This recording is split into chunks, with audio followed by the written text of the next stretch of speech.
হ্যাঁ বন্ধুরা, আগে কি বাজার করে নিয়ে আসলাম জামাই ষষ্ঠী, সবাই চলুন আপনাদের সামনে একবার তুলে ধরার চেষ্টা করি। এখানে মাকে দিয়ে বসিয়ে দিয়েছি, বাজার করে নিয়ে এসে কি কি বাজার আছে সেটা।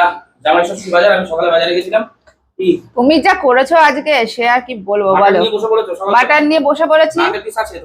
বাবা তুমি তো আজকে একদম যা নারকেল পিসে করেছো, ভর্তি করে দিয়েছি না? এ তো মানুষ খেয়ে অজ্ঞান না হয়ে যায়। শুধু না, নারকেল কিছু হবে না, একদিন খেলে। পিস, শুধু নারকেল আরে ওগুলো পিস। নারকেল পিস না, ওটা দিয়ে চর্বি, এই ওটা তো এমনি চর্বি এই দেয়া যে, আছে, এইগুলো নারকেল এই যে পিস। নারকেল পিস। হ্যাঁ, আর কি আছে দেখি দাও দর্শকদের। আর এই দেখো এই যে আচ্ছা, নল্লি নল্লি নল্লি। বাবা নল্লি। আমি মাটন গুলো পরিষ্কার পরিষ্কার করছি। করো, হ্যাঁ পরিষ্কার করে তারপরে দাও। আগে দেখে নাও কোনো কিছু আছে নাকি তোর মধ্যে। হ্যাঁ, আর এখানে এটা তুলে দেখিয়ে দাও দর্শককে। এই যে হচ্ছে সেই চিতল মাছের পেটি। ঐতিহ্যবাহী চিতলের পেটি বন্ধুরা, দেখুন শুধু একদম পেটি, কোনো ধাগা নেই, শুধু পেটি। শুধু পেটি দেখুন।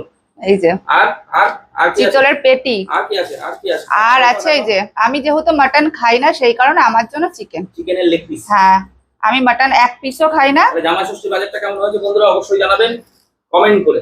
দারুন দারুন একদম। আজকে জবরদস্ত খাওয়া দাওয়া হবে দুপুরবেলা।